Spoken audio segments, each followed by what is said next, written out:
L'aventure du kiwi pour moi a commencé lorsque j'étais gamin. J'ai ce souvenir vraiment en tête quand mon père est arrivé à la maison avec un yantao à la main.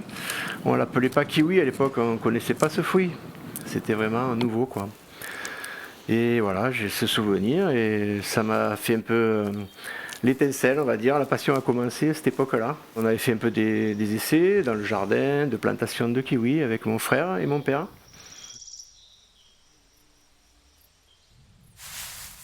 Le cycle de l'entretien des plantations de kiwi se commence par la taille. On est obligé donc de passer tous les vergers au sécateur, c'est manuel, et on commence après la récolte.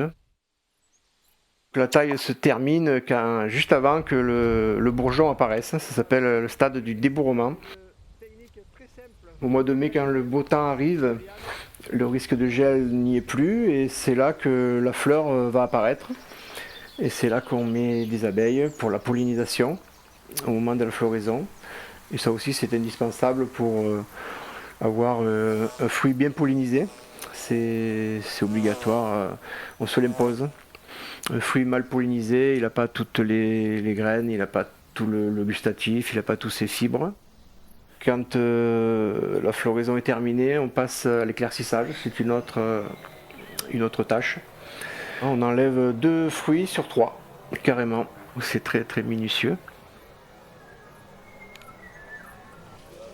Quand le mois de novembre arrive, c'est la récolte. Il faut se dépêcher parce que c'est là qu'il y a les craintes d'inondation, d'intempéries.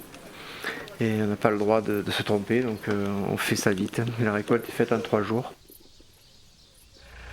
Après la récolte, du coup, on rentre tout en chambre froide et on prend le temps à l'abri dans les hangars de calibrer, d'emballer, pour que ce soit prêt pour le démarrage de la vente qui succède de suite là, en décembre. Et la commercialisation se finit au mois de mars. La boucle est bouclée.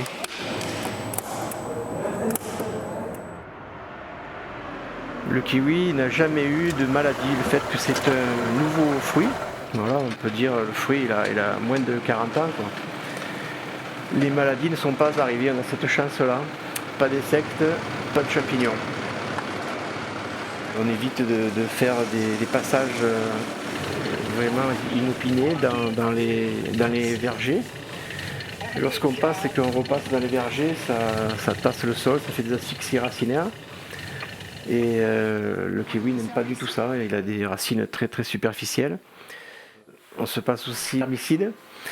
Grâce aux nouvelles méthodes maintenant qu'on emploie, on ne tombe plus l'herbe, on laisse se coucher les herbes pour faire du paillage. C'est vrai qu'on gagne du temps et on gagne de l'hygrométrie et on gagne aussi le microbiote qui est vraiment intense. Du coup, on a des kiwis pleins de fibres, pleins d'antioxydants. On a vraiment un fruit naturel, quoi.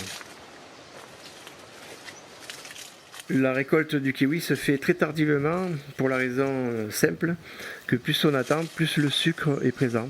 On attend les dernières chaleurs, le feuillage fait son travail jusqu'au bout du cycle. On dit le kiwi c'est un fruit acide, mais en fait si on travaille jusqu'au bout comme ça, on a un fruit sucré, très agréable à manger, avec toutes ces bonnes vitamines, ces antioxydants, ces fibres.